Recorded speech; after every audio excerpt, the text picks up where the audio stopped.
If you want to become everything that he craves and desires forever, then stick around, because on today's episode, I am going to be explaining to you the difference between light feminine energy and dark feminine energy and what actually keeps him around forever. First of all, we have to understand both light feminine energy and dark feminine energy.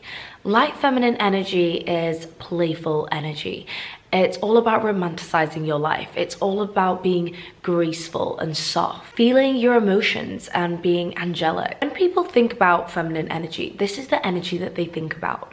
But naturally, if you only have this type of light feminine energy, you will struggle to really step into your power as a woman. Because to be a woman who is fully stepped into her power and is everything that a man craves and desires is a woman that has both light feminine energy and dark feminine energy. Being a woman who is solely in her light feminine energy is very dangerous and can often have you taken advantage of. This is because a woman in her light feminine energy is constantly putting other people's needs above her own. She is constantly giving grace and forgiving her partner or her friends for mistakes that they make. And although this is a very, very beautiful trait to have, it often leaves her needs and wants as second priority. They're unmet and she is unfulfilled as a whole. Now, by tapping into your dark feminine energy and being able to interchange between your light feminine energy and your dark feminine energy effectively is exactly what's going to help him become obsessed with you and crave and desire you forever. A balance of them both together is what really embodies and captivates your feminine energy. Dark feminine energy is the fiery part of yourself. It's the part of yourself that puts you first. She's assertive, she's confident, she's fearless, she's passionate, she's mysterious, and she's seductive. I mentioned in my previous episode that a feminine woman is allowed to feel every different type of emotion.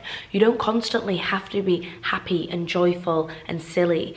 You can feel anger and grief, and this is exactly what I mean by that. You are allowed to be expressive and assertive and firm, and those are not masculine traits. Assertiveness is sometimes deemed as masculine energy. However, there is a way in which you can be assertive and still be in your dark feminine energy and do it in a feminine way. I'm going to explain that later on in this video. The dark feminine side of you is the side of you that communicates your standards, your boundaries, your desires. It's the side of you that gives you a layer of protection. The dark feminine energy woman is bold. She is unapologetically herself. She is unafraid of the fact that people may not like her. She knows who she is and she loves who she is. Now, the reason why your dark feminine energy is so important is because your dark feminine energy is your transformative side. This is the side of you that is going to uplift and elevate your relationships, uplift and elevate your career, uplift and elevate your friendships. No man wants a doormat, but they also want a woman who can let them lead, but also be assertive with laying down the law with what her boundaries are, what her standards are, what are her limits, what are her desires, what does she need for this relationship to continue, what does she need for this relationship to work. Like I said earlier in the video, assertiveness as a woman is sometimes linked to masculine energy, which I can understand the confusion, but actually could not be further from the truth.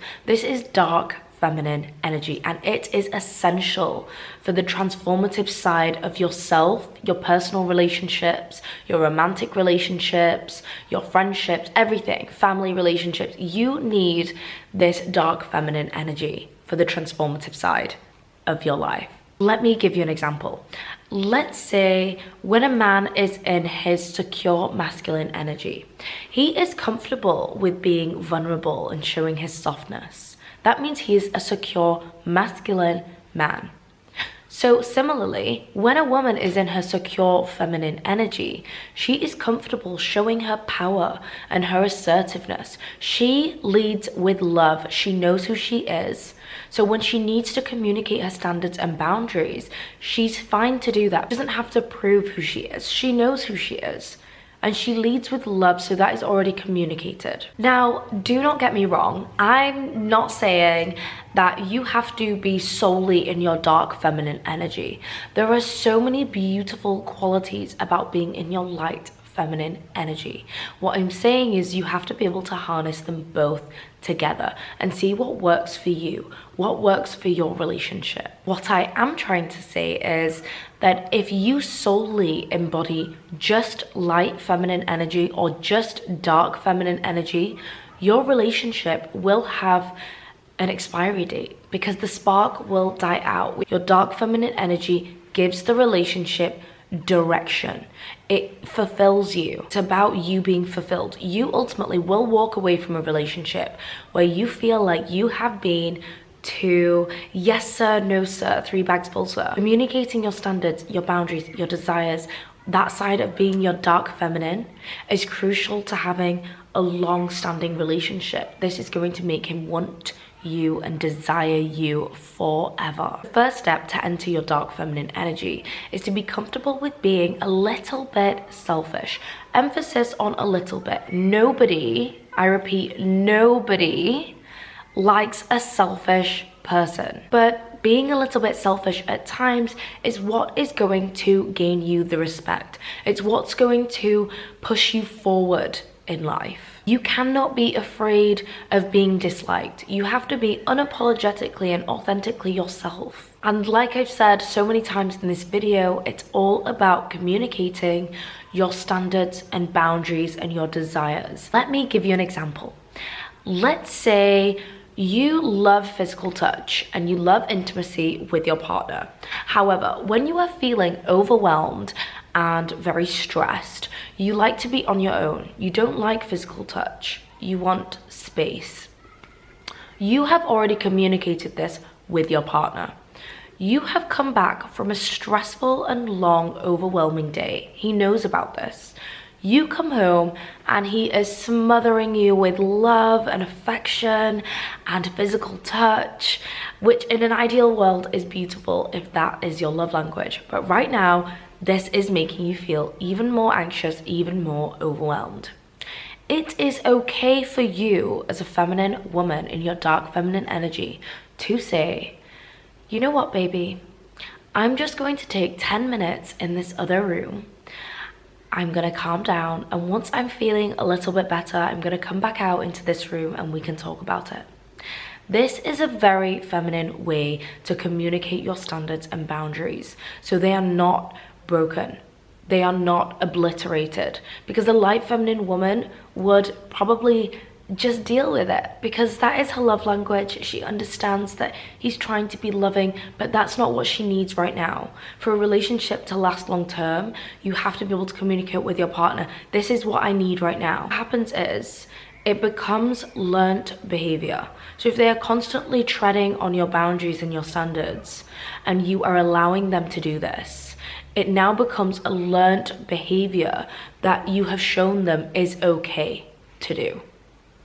And over time, you are going to feel disrespected when really it's a communication issue. Your dark feminine energy is exactly what's going to keep him on his toes. Relationships thrive when you are happy. The saying, happy wife, happy life, does not come from nowhere. They will get away with as much as you allow them to get away with. So by putting your foot down and saying, no, actually, I don't like this. This is a better way that you can do this for me. There are things that you can do that I am mentioning in this video that can help you avoid running the risk of paying the price with your relationship. That can be a loving, healthy relationship that just gets obliterated because of the communication. So what do we do next?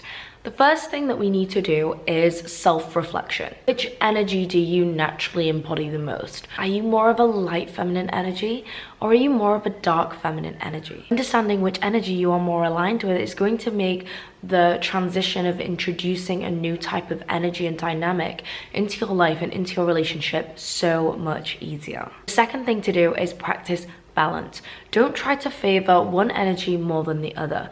You have to have a natural balance of both. Even if you lean more towards the other, it's so important that you have the light feminine energy and dark feminine energy. This is because if you are too much of a dark feminine energy, he is constantly going to be craving what he is missing with the softness and playfulness of the light feminine energy. There are other ways where you can still be light feminine energy but show signs of dark feminine energy, and that is by rescinding your energy. So you can be playful and loving and fun, and he says something or he does something, and you can just pull back your energy. Pull back, stop being as playful, stop being as engaging, and he will notice the shift. He will notice the difference immediately, and he will say, baby, what's wrong? Something's not right. I need to fix this. Another thing that you need to practice when implementing these both types of energies is practice mindfulness. Become aware of when you need to tap into your light feminine energy and your dark feminine energy. Pay attention to your thoughts, your emotions, your body. How are you feeling? How should you be reacting? And identify which energy is needed in different types of situations. The next one is flexibility. You need to become flexible with your approach. Now, what I always say is, flexibility means you cannot be constantly punishing your partner. You don't want to be a nag, and you don't want to be an obstacle in his life. You should only really be expressing your assertiveness and communicating in this strong, firm way when he has compromised your standards and boundaries, when your desires are not being met. Because other times when it's something smaller and you are being very assertive, you've not done the dishes. This is going to confuse him. Now the novelty of you being upset is going to wear thin. Now you are constantly upset. He's not going to think that there's something wrong. You're naturally just a naggy person. So you need to be flexible with him. Let a few things slide. If it's not compromised your standards and boundaries or your desires, just smile. That's okay, babe. We can fix it. There's always a solution. Be very positive. Be gracious, especially when you are in a relationship. You need to be forgiving, because sometimes your partner is not going to be exactly what they need to be all the time for you, but it just depends on the severity of the situation. If it's not compromised your standards and boundaries, it's okay. There's always a solution. You guys can figure it out. So that is a wrap for today's episode. Thank you so much for watching. I would love to hear your thoughts in the comments. If you liked this video, please like and follow and subscribe. I love you guys so much. Until next time, mwah, bye.